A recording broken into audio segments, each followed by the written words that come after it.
అరుణ రాలేదమ్మా. అన్నం తినకుండా నన్ను సాధిస్తుందన్నమాట. సాధించని. లేదు తాతయ్య, అరుణ పూర్తిగా మనసు మార్చుకుంది. ఇక అతన్ని మర్చిపోతుంది. నిజంగానా? అవును తాతయ్య. అదిగో రామ్మా రా.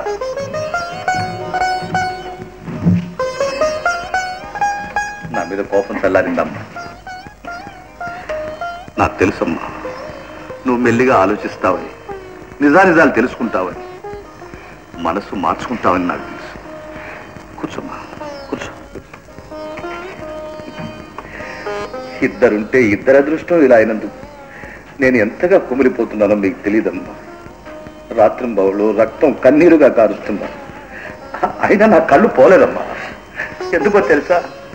మీరిద్దరికి నా కళ్ళు. మిమ్మల్ని మామూలుగా పెంచి పెద్ద చేయడం కాదమ్మా, ఎంత గొప్పింటి కోడలు చేయదలుచుకున్నాను. మీ పెళ్లి ఎంత ఘనంగా జరిపించాలనుకున్నాను మీకు తెలియదు. చేస్తాను, తప్పకుండా చేస్తాను. అమ్మా, మీరిద్దరు కూడా జరిగిందంతా ఒక పీడకలగా మర్చిపోండి. అన్నా, తినమ్మా. ఎప్పుడో చిన్నప్పుడు తినిపించాను తల్లి, తిను.